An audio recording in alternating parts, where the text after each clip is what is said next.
يا هلا يا هلا يا هلا يا هلا يا هلا يا هلا يا هلا يا هلا يا هلا يا هلا يا هلا حن قلبي على جمعة الخير هلا حن قلبي على جمعة الخير هلا يا هلا ويا هلا ويا هلا ويا هلا يا هلا ويا هلا ويا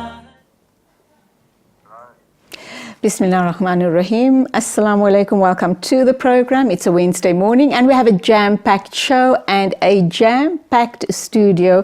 You will know what I'm talking about in a minute or two when the camera gives us a long shot of the studio. I'm very excited about this wonderful Toy Talk 2018 selection with Nikki Bush. We'll get to her in a minute or two. Let me also tell you what else is coming up on the show this morning. We're going to talk to the people from Hip to Be 2. The producers, who are very young girls, young and trendy girls, are excited about that interview. They said to me off air that this is the magazine in obviously educational circles, in schools, high schools obviously, so they're all very, very excited when these magazines do the rounds in the school. We'll also be talking Black Friday. What is all the hype around it? Is it just a marketing gimmick to get us consumers to part with our very hard-earned cash? Or is it truly about taking advantage of the Black Friday specials that are being advertised so very widely? So Sugar Creek Wealth Managers will be in studio to talk about the phenomena around Black Friday. But right now, the fun stuff with Nikki Bush. She is an awarding best-selling author. She's written 3 books: Future Proof Your Child, which we have talked about 2 years ago, I think, and then Easy Answers to Awkward Questions and Tech Savvy Parents. This time around, she's come in with the 2018 Toy Talk selection. And of course, it's holiday time. It's time when we do indulge our children and ourselves. But we're going to talk educational toys. What's the best thing to go out and buy? And how long do these toys in fact last? Does it mean that every year when the new range comes out, we throw the old ones out in the trash can or pass it down to friends and family? I don't know. Nikki's going to tell us all about that. Morning, welcome to the program. Good morning, Julie. I'm so excited. It's so colourful in the studio. It's so bright and alive. I wish my grandkids were here. They'd have a roaring time. Well, the thing is that toys are about fun, but more than that, toys are about learning through play. There's so many skills that children can acquire through play in a non-stressful way. And I think that's what parents need to understand, is that children are born to play. We just need to give them the right tools. And in a world full of screens, we need to give them alternatives today. So in the old days, you played with toys because there was nothing else to do. Now you have the opportunity to play on a screen, but we have an issue today because a screen is flat, it's not three-dimensional, and children are multi-sensory, three-dimensional human beings. In order to create understanding of our world, we need to manipulate and interact with the world. And you take these Lalaboom beads, for example, and so a little one who's under the age of 1 will put together and pull apart, and then as they get older, they can learn to manipulate and twist things. But look at all the sensory input in these beads. They have texture. Oh, yes. You could even roll different shapes, obviously. Different shapes, different textures. You could even roll them in Play-Doh and create different lines and different textures in I'm Play-Doh. thinking something like this, we adults are very stressed most of the time. We have what you call stress balls. Stress balls. This could work beautifully. Would also work well. As a stress ball. Exactly. And then we have a threader. So perfect. we're doing fine motor coordination. So this is practicing for writing. And children actually still need to learn how to write, Julie. And to hold a pen. And to hold a pen, and a pencil, and a Koki pen. As much as we have computers, we still need fine motor coordination, which is getting the eyes to work with the small muscles in the hands and the fingers in preparation for the tripod grip of holding a pen. All right, let's just assume we reach a stage in our world, in this technologically driven world, where kids won't have to use pens comes any longer in the distant future, how would toys like this help them as far as fine motor skills is concerned? Because fine motor skills is not only about holding the pen correctly and help you in your writing skills. What else do we use these skills for? Okay, so let's just talk very briefly about handwriting, seeing as you mentioned it. Do you know that companies like Microsoft are running workshops for teachers about the importance of cursive handwriting? Really? Because cursive handwriting enables us to access our creative brain and get our ideas out of our brains. There is more importance on cursive handwriting for that than just learning how to manipulate a pen or a pencil. So linking thoughts and ideas could be linked to the ability to be able to do cursive handwriting. Okay, you call this your Toy Talk 2018 selection. That's right. We're already at the end of 2018, and what I worry about, which I obviously alluded to in my introduction, is the lifespan of a toy. These look very sturdy, strong, durable type of toys, and when I look at it, I'm thinking my grandchildren would probably get 3 or 4 years or more use out of it. So why do you call it 2018? Does it suggest that in 2019 we're going to have newer toys and we have to throw these out even though they're still in good nick? No, absolutely not. So the thing with Toy Talk, we've been going for 13 years. This is our 13th year.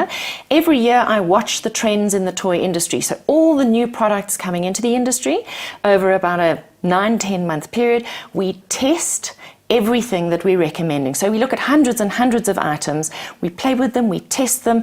So people can buy with confidence because they know that these are tried and tested, and our opinion is independent.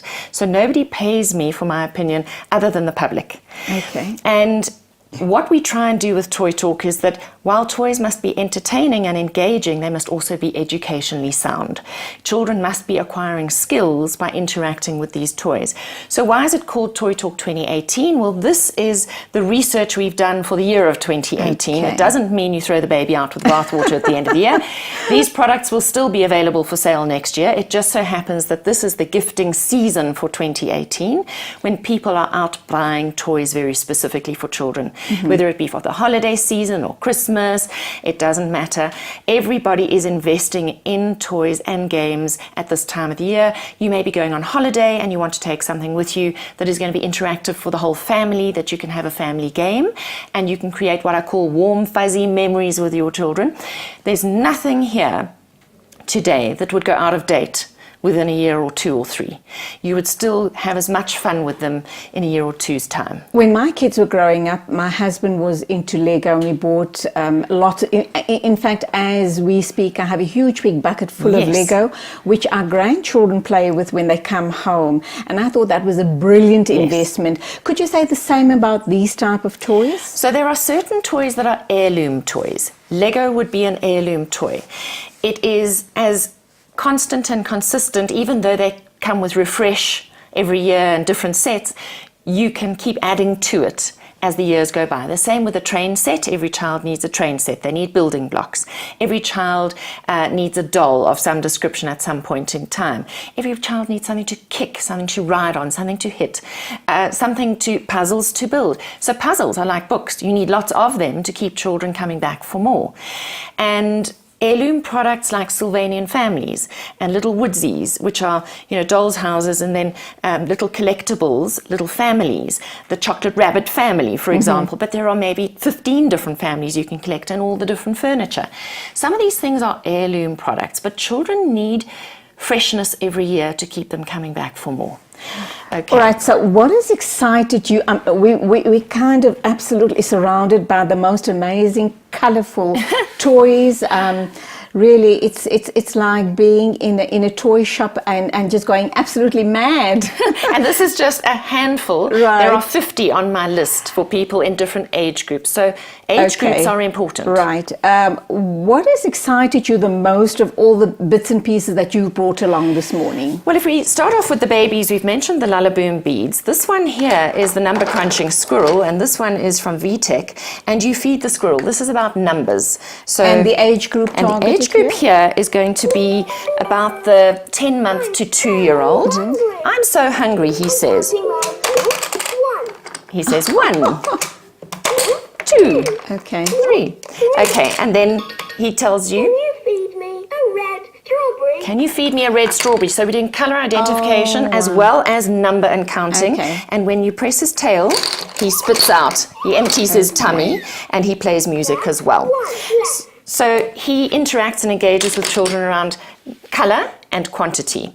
And then is it 10 months old? 10 months, the sitting They baby. obviously won't have the... The mummy will do the Absolutely. posting, the child And will just to do the entertain tail. him. Right, Yes, but by the okay. time they're 2, they'll be able to They'll do all of this understand themselves. everything. In fact, you could even take this to a 3-year-old because of the detail of the questioning. Okay. Okay, and the instructions.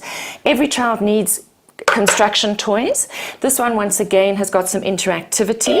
It's got the little cat, and when you put him on top here, he will tell you. You see, he's clever. He said 7. Right. If I put him on the 6, he would say 6. Wow. That's how intelligent he is. So there Goodness we go. me, how does that work? Well, this is where we're getting to with toys, is they're becoming smarter and more interactive. Right. Okay, which helps keep children engaged. Can I ask you one question, Nikki? Whenever I've got to take the kids or the family to a birthday party, a kiddie's birthday Yes. party, I'm never sure what to take for the kids because I'm not sure what they do already have in their arsenal Exactly. of toys. So I always resort to books because I believe they'll have the books for the rest of Forever, their lives yes. and hopefully also pass it down to their own children. How come you haven't brought any books along with you? Well, books are divine. But Toy Talk is about toys, and we just have to focus on something. As you can see, we've already got a lot here. Right. But books are absolutely awesome, and there is such a place for books. Every child needs story time at night.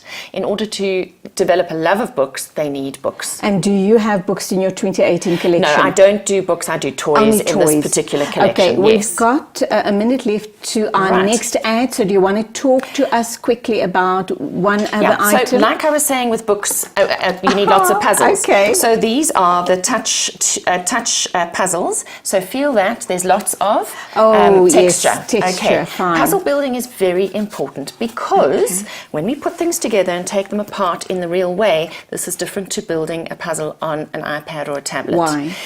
We have many children getting into grade 1 today whose mums are so proud of them that they can build a 100-piece puzzle on an iPad.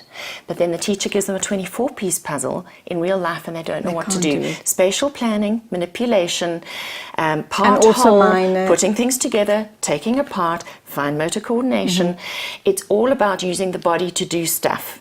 So very essential that children have access to real toys and games in order to create understanding of the three-dimensional world around them.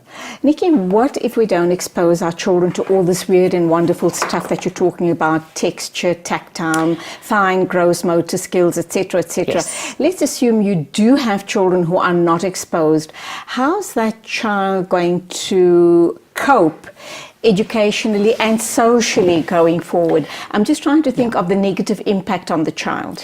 Well, they won't have the manual dexterity to cope with what school requires of them right now, and they may land up in therapy because they may be tactile defensive, sensory defensive. They may not like to touch things, and you even have babies whose feet touch grass for the first time today and they scream because they've been kept confined inside.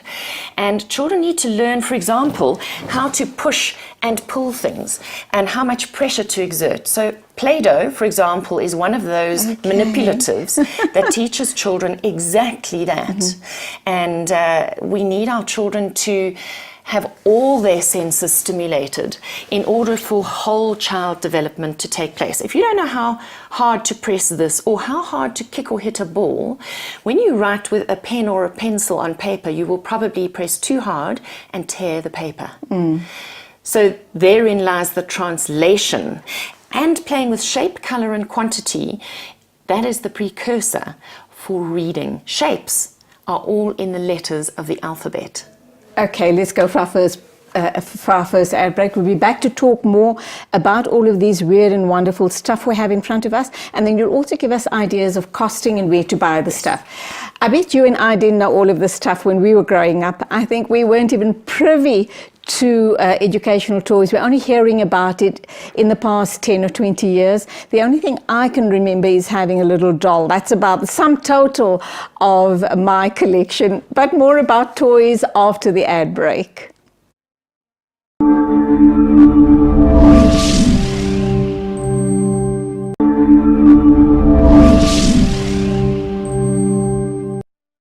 Welcome back. We're talking the Toy Talk 2018 selection with Nikki Bush, the expert as far as parenting is concerned.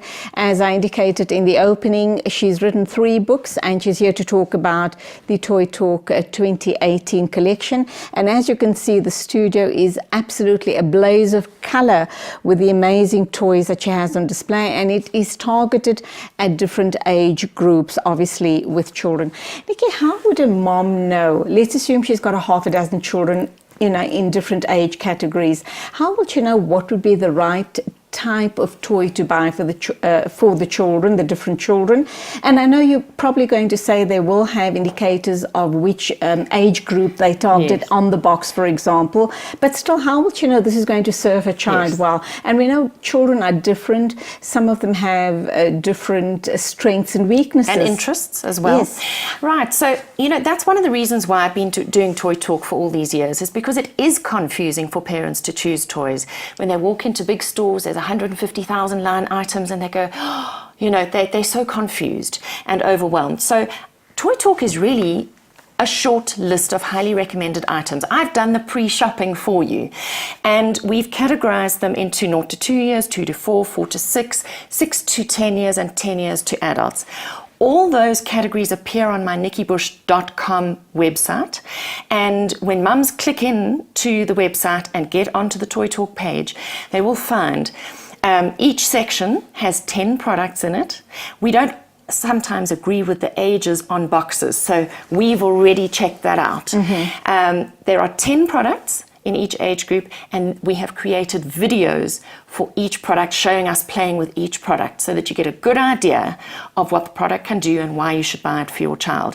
And there's also a gift list that you can download, and you can doodle and make notes as to all the children you want to buy for, watch all the videos, write down next to it which product you want to buy for that child, and then go through the shopping links to my store in-store on takealot.com, where everything is there for the busy parent, and you can just go.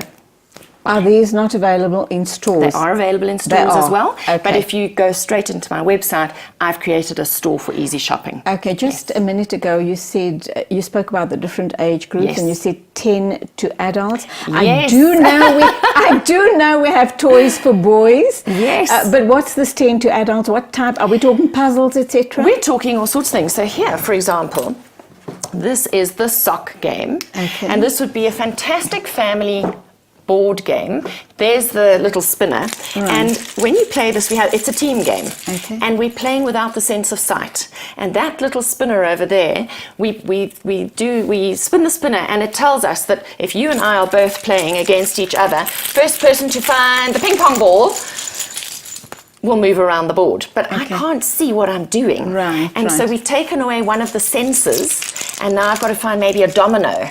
And I've got to do it. What's happening as far as tactile? Okay, it's tactile. You see, a domino, I know, has got dots on it. Yeah. And it's also rectangular. Right. So I'm now telling my fingers what it needs to find. And it's done at speed, so it's great fun, and there's competition. What a good idea. Brilliant. And also, what I'm thinking is quality family time. Yes. Because it's games like these, board games, etc., that brings families together. And that does not have many rules. Today, families are so busy that they don't have time for lots and lots of rules.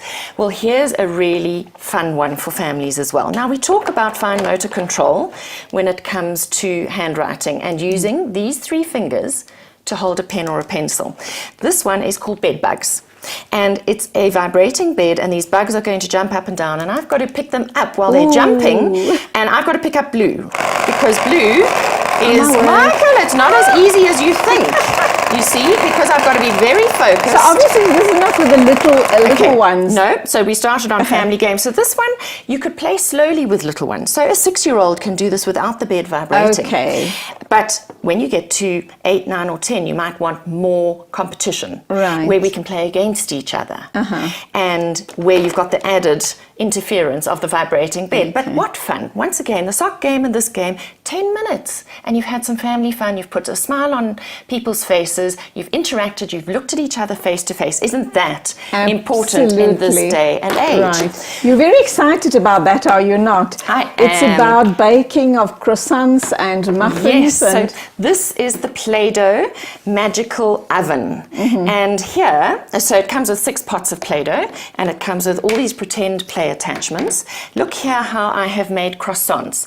We have made the dough rise in this magical oven. So let's see if we can show this to camera. I'm doing it with my wrong hand. But we've put our muffins in the oven, and now we close our oven and we press this down, and our muffins should be rising. Oh, wow. Has the light come on? Oh, look, you see how the muffins rose? Oh, ting! Oh my word. And there we go, your muffins rose. Okay. Now this is fantasy play, it's role play, but it's also all that fine motor coordination that goes with our Play-Doh. And then if you have a look here, we create all sorts of little shapes to decorate our creations with. There's some broccoli, there's a mushroom. So I just love anything that is sensory. And you know, what's important today is because this is the opposite of being on a screen. Children are actually looking for slime. They're looking for dough. They're looking for manipulatives that can give them that sense of ooey gooey stuff. Remember, the skin is the biggest sensory organ of the body. So that's our little Play-Doh magical oven, which is divine. And then we also have room for creativity. Now, I've lost my little cloth here. So this is called Play Mosaic.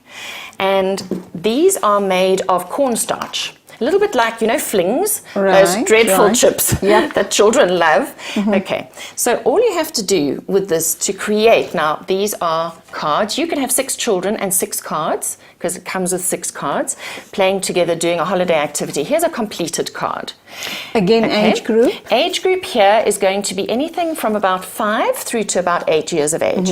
And all you do is you wet these little cornstarch play maize. Won't they try and then to you eat stick them? Because, you know... And they are 100%...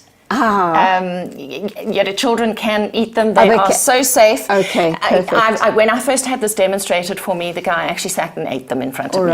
Okay, but have a feel here. And they're tactile. They can be squashed, squished. So, what happens if my children eat all of these up after one game? How do I replace these things? You can buy refills. Oh, you can. And you can buy many different sets, and there are 2,000. Let me tell you, I've only poured out an nth of what's actually in this box. There are 2,300 of these in the box. Look. Okay. And so there will be way more than you need in order to finish the 6 cards. And then you can do free play, because children can just stick them together and do constructions, because they stick together like that. You just need a damp, little bit of damp in order to make that happen. Once again, fine motor coordination, creativity, and here we are following patterns. Perfect. Okay, so that actually ticks a whole lot of boxes. Right. Looking at that, I'm kind of thinking that perhaps the appeal would be to girl children. How do you respond to that? No, there are different themes. I just happen to have bought the princess theme, and there's farm, there's dinosaurs, there's all sorts of things. There's actually a very big range in this whole Playmaze product line. Okay, what else do we have here? Okay, so this is Moby Maths. All right, we have 2 minutes to wrap up time. So I'm not going to open it and play with you, but all I can say to you is that this is a tile game. It has numbers and it has operations. So there we go, 5 equals, and you might have 5 plus 1 equals 6, and then you can go 6 minus 2 equals 4, and you create crossword puzzles. So it's very much like that... bananagrams, like bananagrams, where you create crossword puzzles with tiles, with numbers, with equations, versus bananagrams, which was with letters. And bananagrams How is that going to help children? I'm just thinking in terms of mental agility, in terms of their arithmetic skills, of being able to do equations forwards and backwards. Wow. which is fantastic. And for travel in this holiday season, isn't this awesome? Absolutely. Very, very quickly, just tell us about these few here. Right, okay. So Go-Go Gelato is a brain game, and this is really all about fine motor coordination. Look at this beautiful kit. Look at that, ice cream cones with balls, and you have to, using no hands, you have to be able to copy the pattern cards. But you do that by picking up the balls with the ice cream cones. So they're all laid out on the table, and you've got to get them in the right order with the right colour ball on top of the right colour cone at speed against each other. Problem solving, thinking quickly, strategy, spatial planning. There is so much in that game. So we really go for high quality games that have huge entertainment value but educationally sound underneath. And durability as well. Because this is going to last, you know. For a good few years, I should imagine. There's enough classic in all of these that in the years to come you can just keep adding to your toy collection. You don't have to throw these out. Right. In closing, Nikki, what else do you want to say to us this morning? Oh my goodness, there is just so much. Make sure that your children have, just like a good book collection, that they have enough games and toys to play with to keep them coming back for more. And not only holiday season, you want to keep them entertained after school, perhaps for a half an hour or 15 minutes, and on the weekend as well. I'll tell you something very interesting. If I had a child writing exams right now, even a high school child, I would get something like Cobra Paw, where you can have a 5 or 10 minute game, and these are tiles, and you've got 2 dice, and you've got 2 dice like this. You throw both dice, and then you've got to find the matching tile as quickly as possible. We're talking mental agility, observation skills, getting them out of exam stress mode for 5 or 10 minutes to up the endorphins in the system, create the happiness hormones that get rid of the distress and the anxiety. Do that for 5 or 10 minutes between study sessions, and you will find your child copes so much better with what they still have to do. So toys and games are for everybody. And that's where we leave it. Just give us your website address once again. Right, so nikkibush.com. Look for the Toy Talk section, and everything is available through my store on takealot.com. Thank you for being here. I've had so much fun. Thank you so very much. See you again in the new year, hopefully. Thank you. All the very best for the festive. Thanks, Julie. That was Nikki Bush talking toys. Lots of fun in the studio this morning. And of course, hopefully we will talk to her in the new year about her books. But right now we're going for an ad break. And when we come back, we're going to be talking some more to our other guests who are waiting in the wings to come and share their stories with us.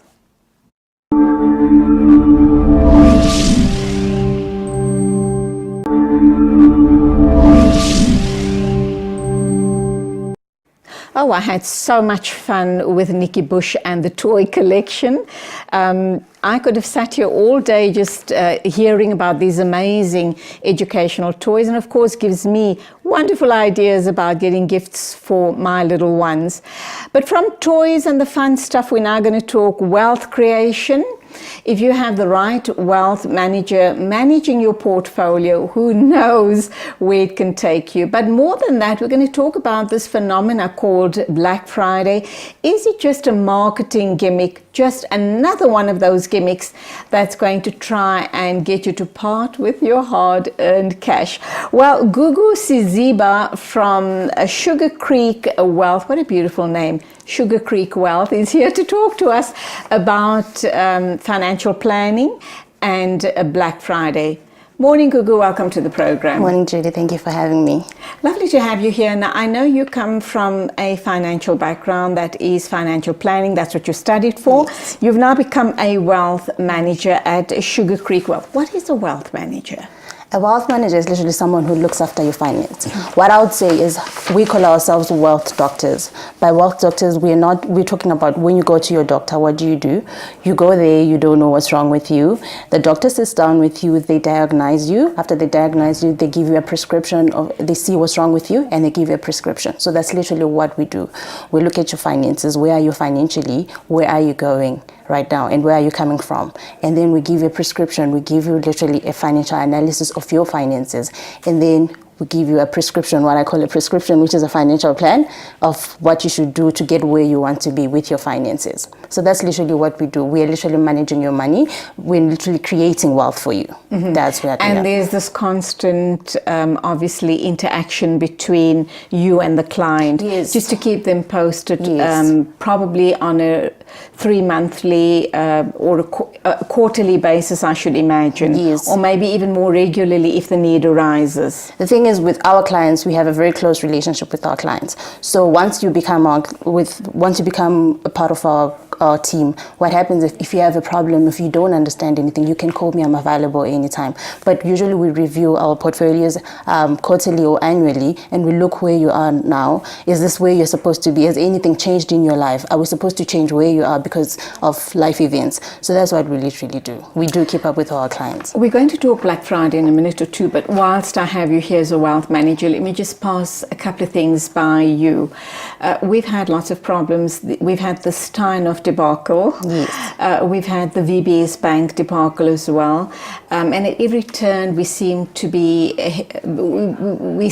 staring corruption and collusion straight in the face by banks, by financial institutions, etc. What does the ordinary lay person do to avoid such risks? And how do you as a wealth manager guide them through turbulent waters like those events that play out very regularly, not only in South Africa, but this happens all around the world? I think this is where we say that usually you realize that when you have wealth managers, it's someone who's not going to be around you all the time. We teach you, we go through it with you, we're there for you, we look for this not perfect as such, but we look for a perfect scenario for you. We are there for you. That's how we do it. So you just need a wealth manager who's going to be around, who's going to be very involved with you, someone who's just not going to be with you for the first moment and they leave you. You need someone who's going to be there because it's a relationship. It doesn't end on first meeting or second meeting. It's something that's continuous. It's a lifetime commitment between our clients and us. What happens if you've made the wrong decision as far as my money is concerned? Let's assume a wealth manager invests my funds in the wrong place at the wrong time, and I take a big knock.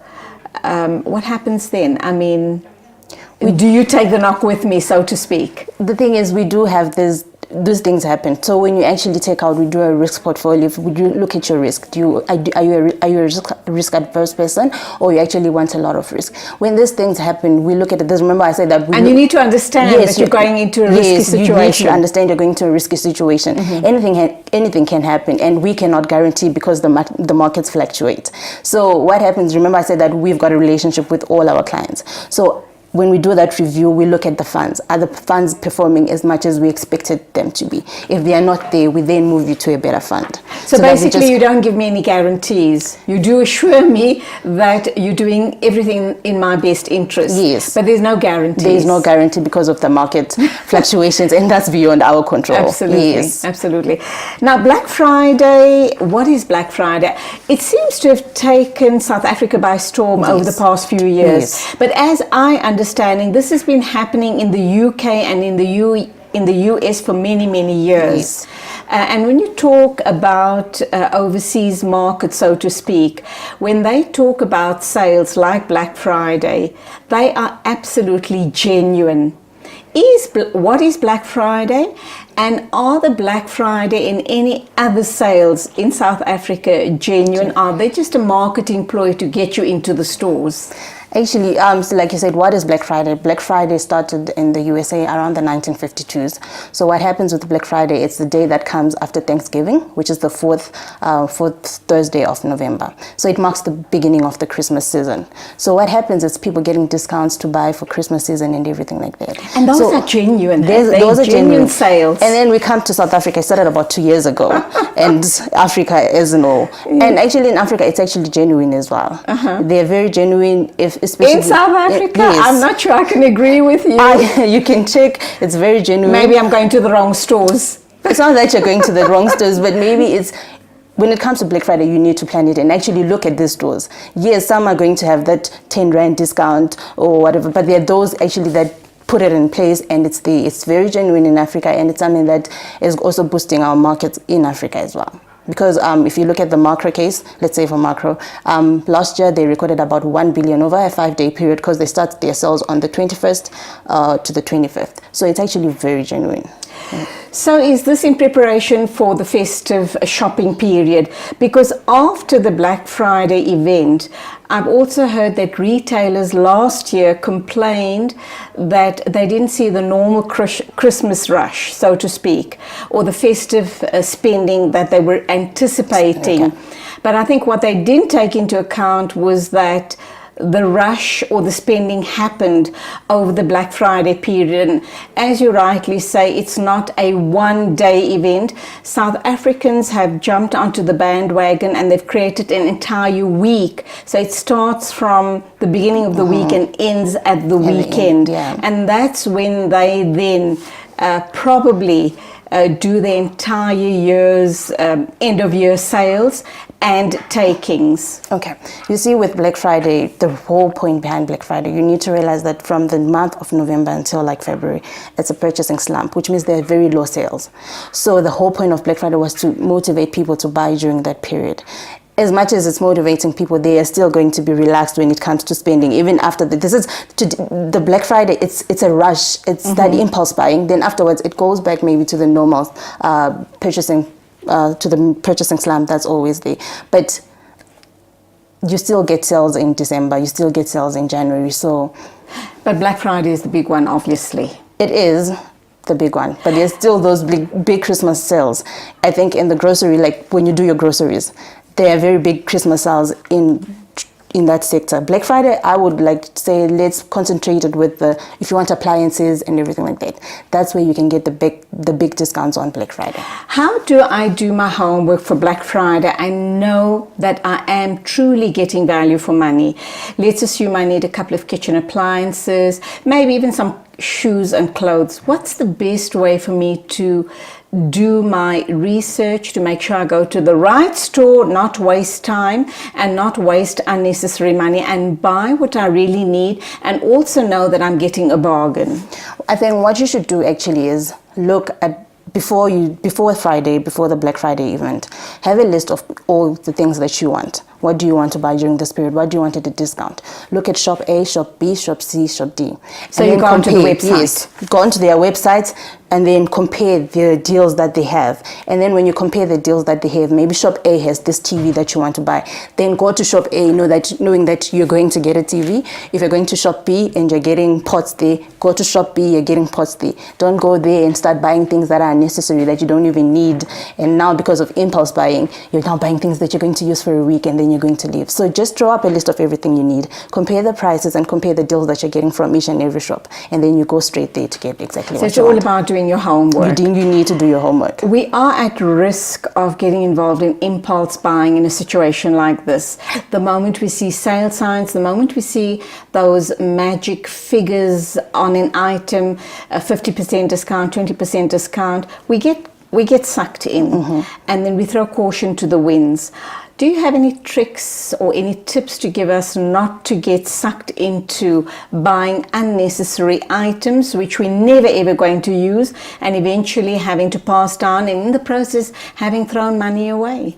Okay, I've been caught out like that plenty of time. It happens. So I think what you just need to do, remember I said planning. Planning is very important. You need to plan. You need to have a list of exactly what you're going to buy on that day.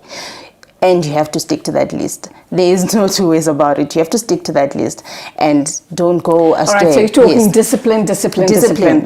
Let's go for our first ad break. We'll come back and talk some more. Yeah.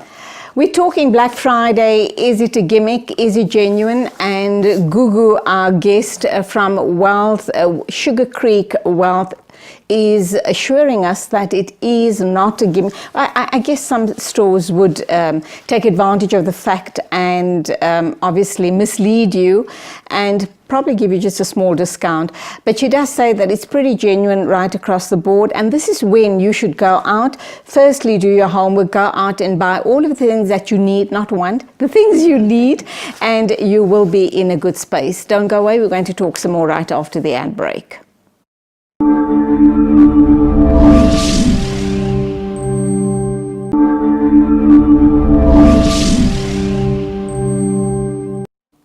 Our final interview for this morning will be with Cathryn Payne. She's the Managing Director of Ep54, and I understand she's going to have a colleague from 3M South Africa. I think he's called Glenn Pavuma, who will be joining her to talk to us about this amazing magazine that does its rounds at the schools. And as I've said, my producers are very excited about this magazine, and according to them, it's the magazine as far as young people are concerned. So that will be coming right after we've done with Black Friday, and I do hope that you're listening very attentively to Gugu, because she's going to share some amazing tips, some do's and don'ts as far as Black Friday is concerned. We're also going to be looking at other issues around Black Friday.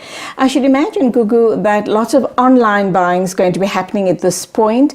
Is it a good idea to do online buying, and are we going to be getting great value for money when we do online purchasing? Are they also giving us amazing deals?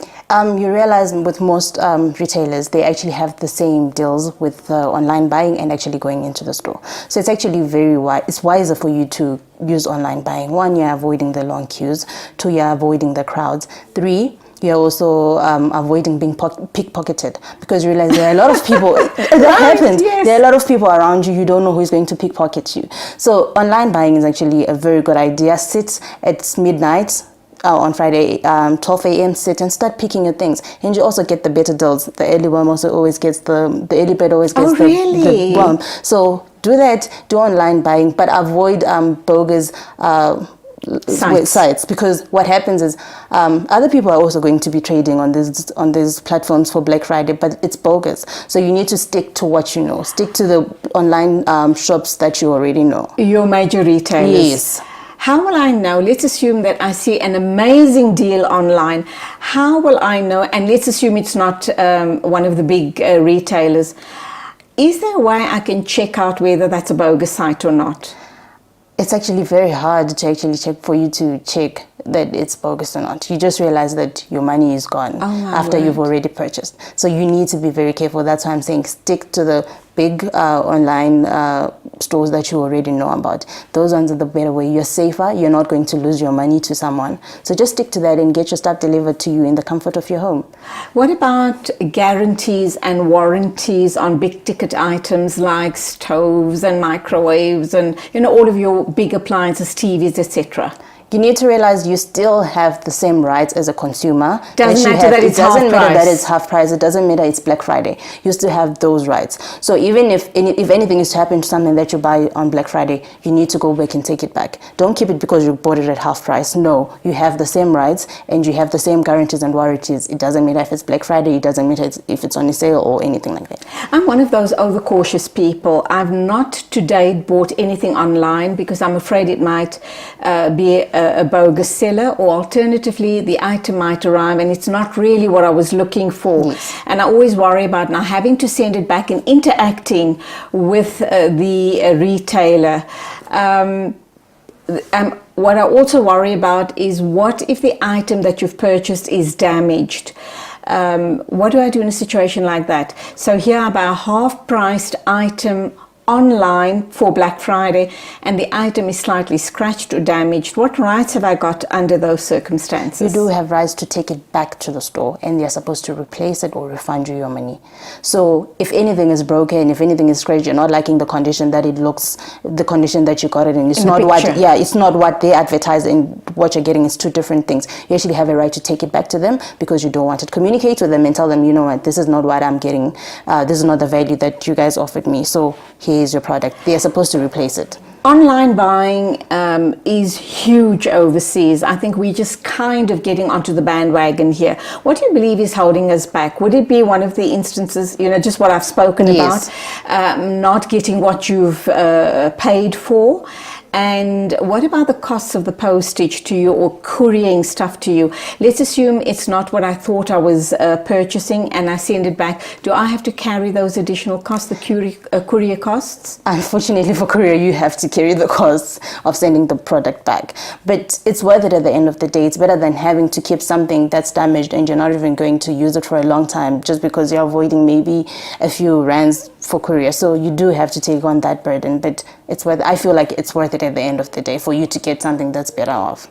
And I guess this is the way of the future in terms of buying, how people would be shopping, because online buying, as I've said, is big overseas. Yeah. And when we take into account our traffic situation in South Africa, hijacking, crime, and also the price of petrol, perhaps this is the route to go. It's actually the route to go. It's better than, I was also saying, you see, it's Black Friday. They're also having their deals there. Why not shop there online and get your stuff delivered to you? Right. So it's the best route. We just need to be educated about it. We just need to have an understanding of it and not be swayed into the bogus side and just keep with the stores that we already know. One of the pitfalls, I believe, with sales is that because we use our plastic cards, our credit cards, you kind of don't physically deal with the money, so you don't really realize how much money you're spending, and you can kind of get entrapped in that situation. With the result is that you buy stuff you don't need, and you overpurchase, and at the end of the day, you still have to pay off that debt. What's your advice as far as credit card purchasing is concerned? You see, I would say it's not wise for you to use your credit to go on a shopping spree, because it's a one-day sale. Like you're saying, you're going to buy impulsively. You've got this limit of 20,000 and just swiping everywhere. And it's one day, you're getting things that are actually just not necessary. You're not going to need them. And what happens afterwards? Life goes on. You still have interest to pay. You're going to be paying 20% interest for what? For things that you're not using, things that you're passing down. It doesn't make sense. So budgets for your Black Friday. What I would do if I was going to be shopping around is budget for it. As the beginning of the year starts, we know that the Black Friday is coming. Start budgeting for it. Start budgeting for it. And as we get there, you decide what you're buying with your money, what you have. Yes, the money, because of market conditions, again, the money might lose value and not purchase you what you want. But buy things that are necessary and use that money to buy those things. Don't go on a spending spree with credit cards and then have to pay interest on them after Black Friday. It's not worth it. And that's something we don't apply our minds to, do we? Because we don't think that we've still got to pay the interest on the credit card. That's true. So you've got to think this through very, very carefully. In closing then, what are the do's and the don'ts and the tips that you can leave us with? Okay, I think for Black Friday, the do's: plan your shopping list. I'm going to say this: be disciplined when it comes to your shopping. Don't just go into a store because the doors have opened at 6 a.m. and you just rush in and pick things that you don't need. So have a list of everything that you need for Black Friday. 2, try online buying. Why I'm saying online buying, it's saving you time, it's saving you being pickpocketed, it's saving, and you can get the stuff delivered in the comfort of your home. 3, now I would say that the don'ts. Don't use credit on Black Friday. Don't use credit on Black Friday. Stick to your budget and stick to what you can afford. Yes, you can miss Black Friday and do other shopping when there are sales. It's allowed to actually miss Black Friday. Not everyone has to go shopping on that day. You can miss it if it's beyond your budget. Don't go beyond your budget just for one day. Leave it if it's not here. December is coming. There are those sales that are coming. January is coming. There are those sales that are coming. You can buy then. That's what I would say. Thank you indeed, and that's where we leave it. Gugu, Siziba from Sugar Creek. Well, thank you indeed for bringing us up to speed as to what exactly Black Friday means, how it's taking South Africa by storm, and you leaving us with 3 words: plan, plan, plan. Thank you. And that's what Gugu, a wealth manager, is telling us about Black Friday and any other sales that you get lured or attracted to. Please do your planning and don't buy on credit, because you're still having to pay the credit charges and the interest that obviously incurs. So when you're thinking on buying on sale or at Black Friday, just give a thought to all of those things. Don't go away. We're still going to be talking to our final interviewees this morning, hip to be 2 and 3M South Africa, to talk about this amazing magazine targeted at young people.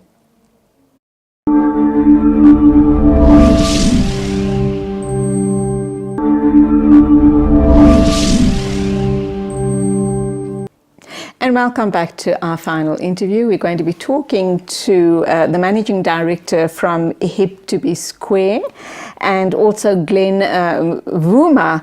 He is the Communication Specialist, Sales and Marketing Operations at 3M South Africa. So they're here to talk about the Innovation Challenge, but before we get there, I do understand my producers have been raving about Hip to Be Square, and they said that at one stage Hip to Be Square used to supply magazines to the schools throughout the country. So let's understand, what were these magazines about, and why on earth have they stopped producing these magazines? Cathryn Payne, MD of Hip to Be Square, good morning, welcome to the program. Thank you, Julie. And Glenn, thank you for being here. Nice to have you in studio. Morning, Julia. The reason the two of you are together is because there's this partnership which you're going to talk in a minute or two. But you've just told me on air that the magazine has stopped. Why on earth has it stopped? It has stopped, sadly, Julie, it has. We produced it for many years, and as you said, it was distributed free of charge to schools across the country, private schools, government schools, rural, urban, all 9 provinces. It became too expensive. Wow. So we had a bit of advertising revenue coming in, but to keep up with the production costs, sadly it became too expensive. If we can get it back up and running again, that would be a dream come true. Now, my producers, who are young girls, they're in their early 20s, were very excited about, they were telling me off air just what a great magazine it was. I'm wondering, what is it that, you published in the magazine that excited young people? The aim of Hip to Be Square is to spark a curiosity in maths and science. It's to make it fun, wow. It's to make it exciting, it's to make it cool, sexy, to almost bring alive the content that a learner will learn at school in their textbook.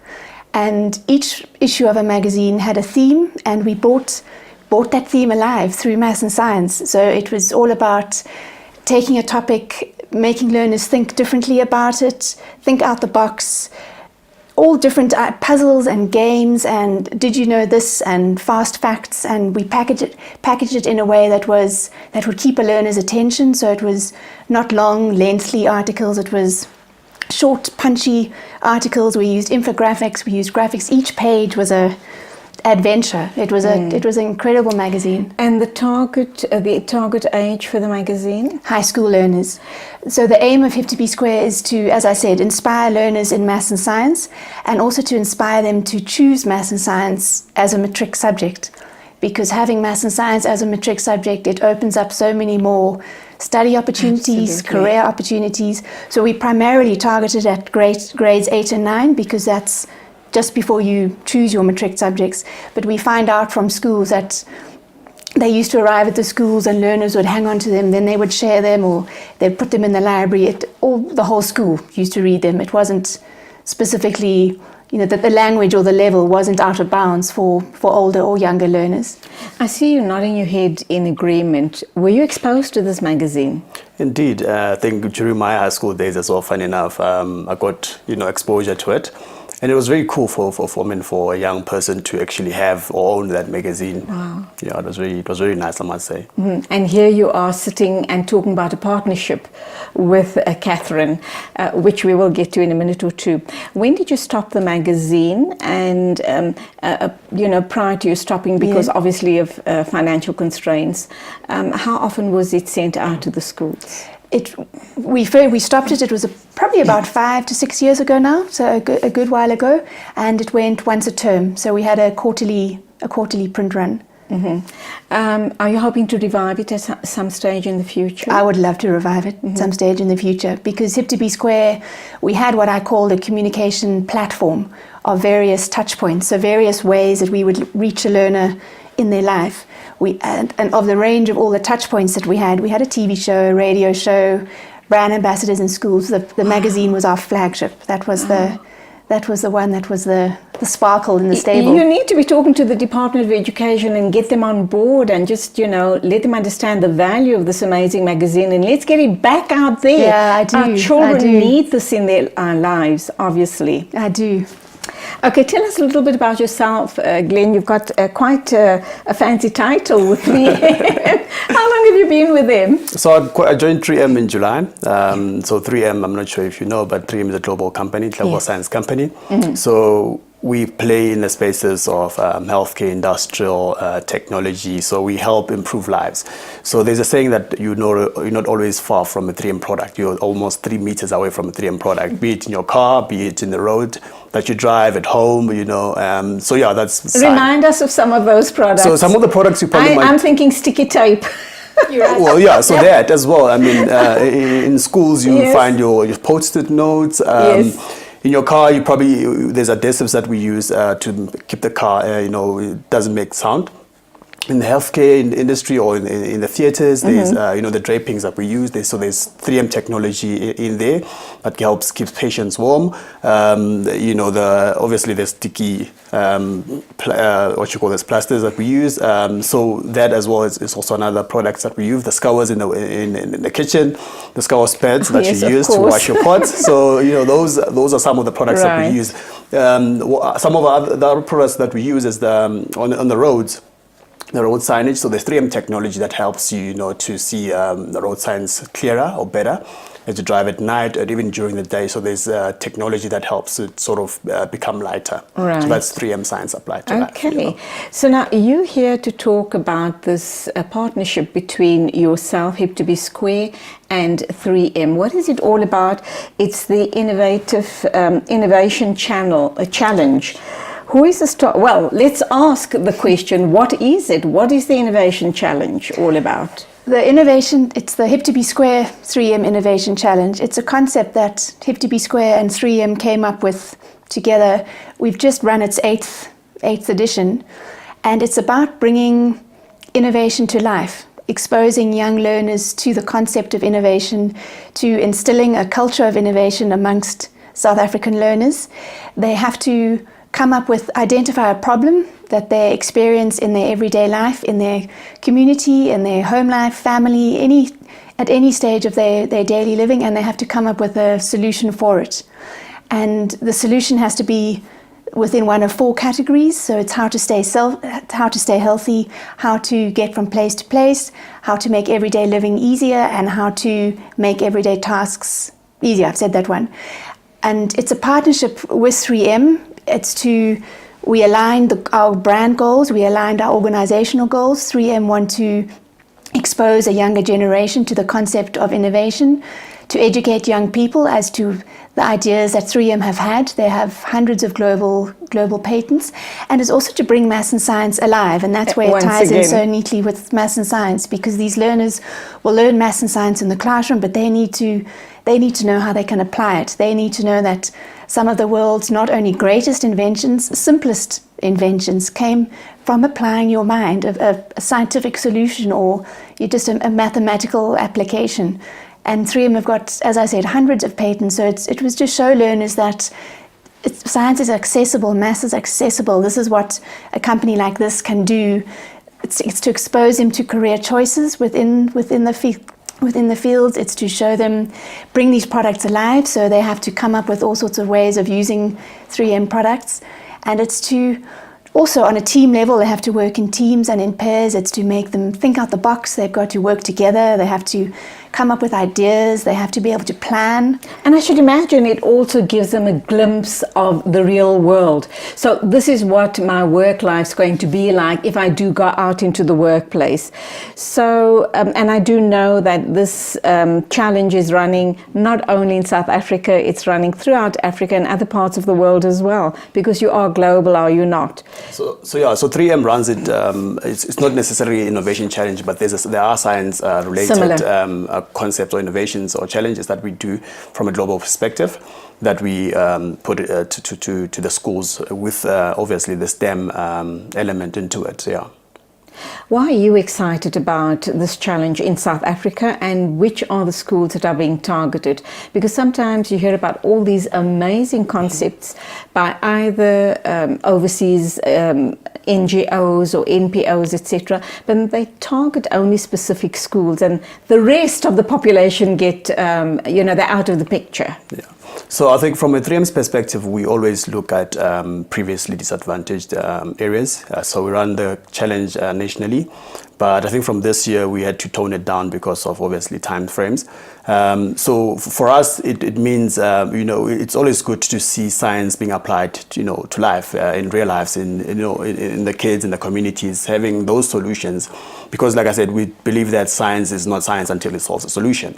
So we need to see, those young minds, solving those real life problems in the different communities using all sorts of products or, recyclable materials or any form of, anything that they can find basically in their community that they can use to or apply, in a science-related way to solve a particular issue. And obviously there's a lesson in that as well, because you're talking recycle, recycle, recycle. Let's go for our first ad break.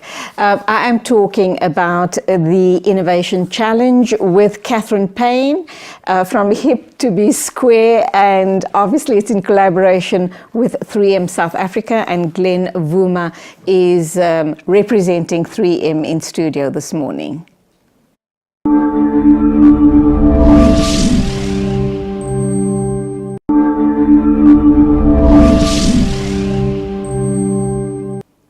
Cathryn Payne and Glenn Vuma here to talk about the Innovation Challenge, and it's truly exciting.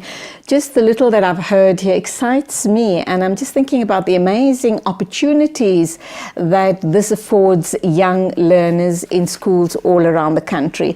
Now, I understand that the current challenge has just ended in October, and the winner has been announced.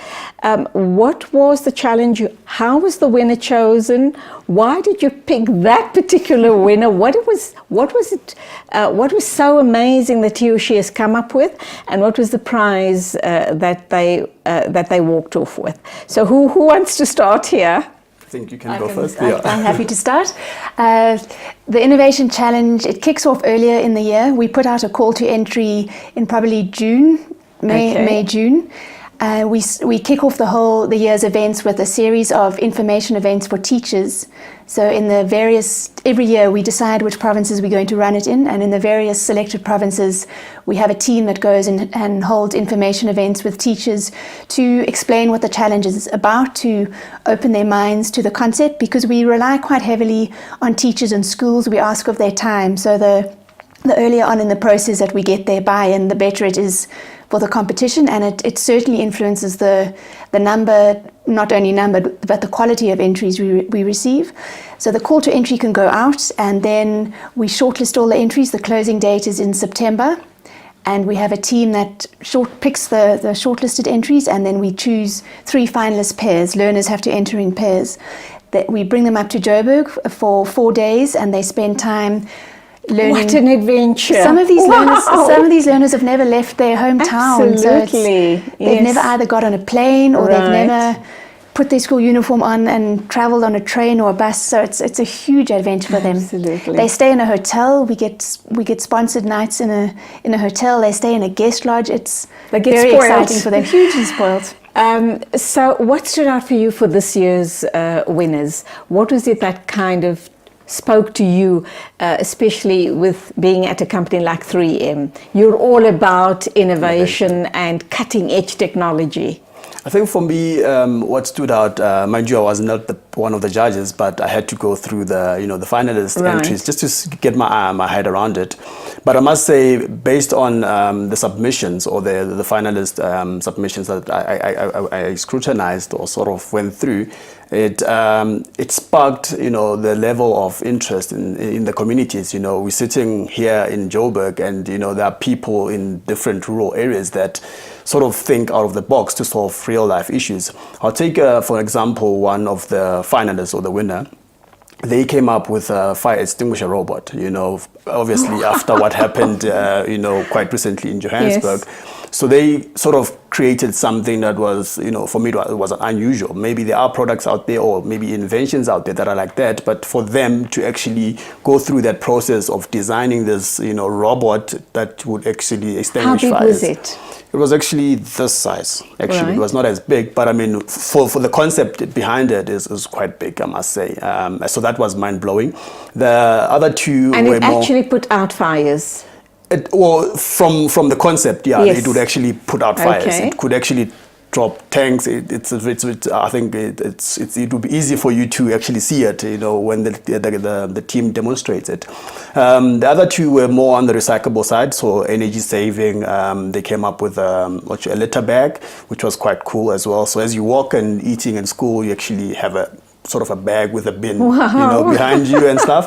And then the other finalists also came up with energy saving bag actually. So as you go to school, they use solar to charge the bag, and then at night they can use it to study, because they have a challenge for lighting. Yes, Oh, they've got a challenge. At the place that they come from, there's load shedding and there's all sorts of stuff. So they can use that bag in a sense to sort of have light and study. Amazing what talent and intelligence is out there all around South Africa, and I should imagine all around the world. And it takes a challenge like this to tap into those resources and for us to appreciate just what we have in South Africa. So really hats off to you guys, because you're allowing people to think and to think out of the box, and to also realize that anything and everything is possible. What do you have to say about the winners this time around? This was actually one of the hardest years to pick the winners, to make a decision, because the quality was really good this year. And generally there's always a couple of themes that come through every year. Oh, so you set the themes for them? No, we don't. We don't set we set the categories within which they have to send in a solution. But the themes that come through are always very interesting. Water, the availability of clean and safe drinking water is always dominant. Availability of power, so electricity and solar, as Glenn said. Safety for the learners is always, whether it's walking to school or whether it's their family in the home. So we generally always see the same themes coming through every year. But what we really liked about the winners this year, as Glenn mentioned, is it was about looking after the safety, extinguishing fires and the safety of the firefighters, because after the recent Bank of Lisbon fire in Joburg city centre. Yes. So it was relevance, and that's a key part of the judging process. Is it relevant?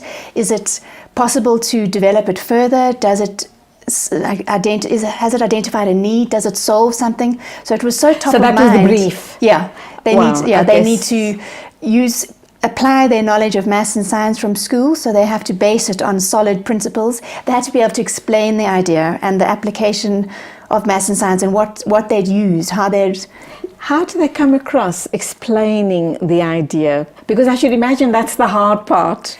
And that was another reason we chose them, because it was two young guys from Mandla CV Secondary School in Mpumalanga. They were the ones that won. Treza Sumalani and Joseph Maduli.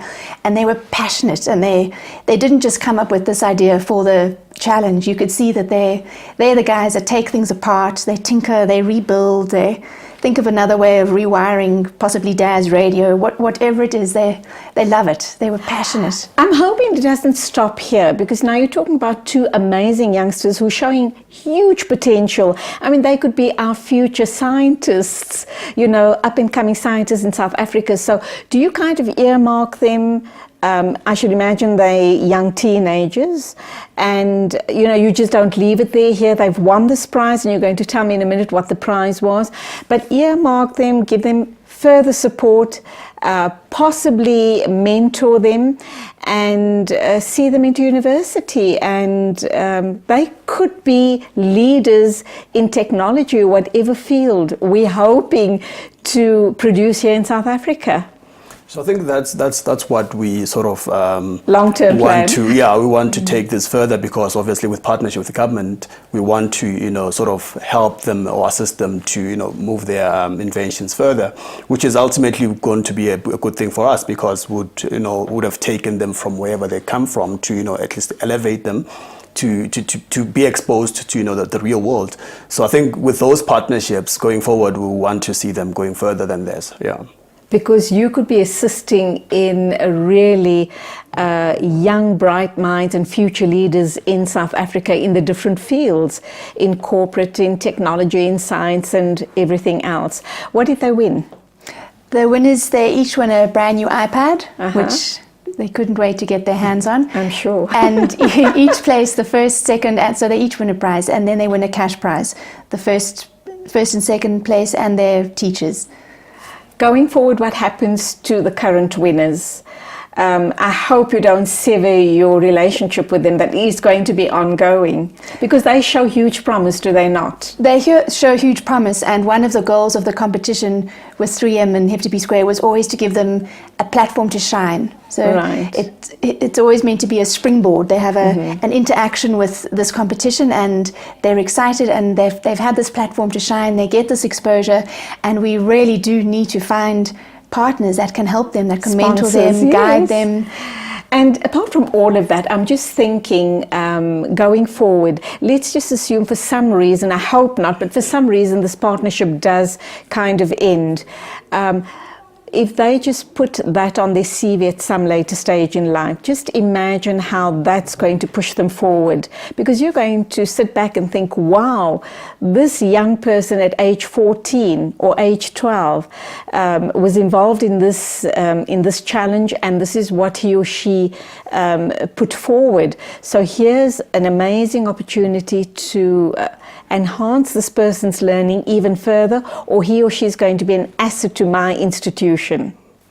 Absolutely. It gives them confidence. Absolutely. So it gives them this exposure, it gives them confidence, and they realize that maybe they really can do anything that they want to do. So they start entering competitions, they can start putting their idea forward for something else. And pushing themselves academically. We have 1 minute to wrap up, so final words from you. So I think from my side, there's an entrepreneurial element to it, so as much as maybe they might not see themselves going further, but it gives them that edge to keep pushing, keep innovating, and also finding those sort of other sponsors as well. And maybe people are looking and believing in themselves. People are also looking, the exposure that they might have received this year would be also an opportunity for them to be, maybe eye-marked by other companies or other sponsors, that will potentially invest in them and take their products further. Absolutely. Cathryn, final words from you.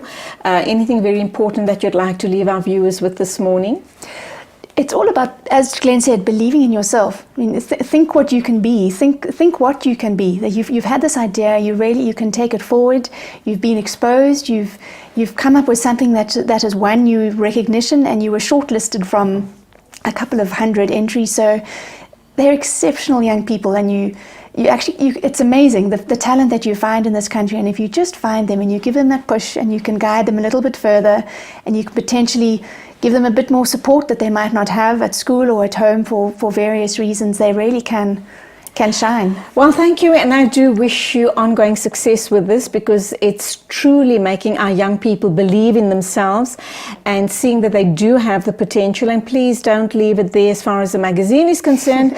Engage with the Department of Education, and may you guys as a partnership grow from strength to strength. Thank you indeed for coming in and showing us the possibilities in South Africa. Thank you, Julie. Thank you for having us. And that's where we leave it this morning. Amazing people doing amazing work all around South Africa. And as I've been saying these past few weeks, putting a hand out, not for a hand down, but for a hand up. And that's what we all have to start doing. We need to raise the profile of our young people. We need for them to see that anything and everything is possible. It's just not words. It is and can be their reality, and could be a great reality. And that's where we're going to leave it from the production team, the Let's Talk production team, and myself. Have a great day. Take care on the roads. And as always, it is Assalamu alaikum and Khuda Hafiz. يا هلا يا هلا يا هلا يا هلا يا هلا يا هلا يا هلا يا هلا يا هلا يا هلا يا هلا يا هلا حن قلبي على جمعة الخير هلا حن قلبي على جمعة الخير هلا يا هلا ويا هلا ويا هلا ويا هلا يا هلا ويا هلا ويا هلا ويا هلا ويا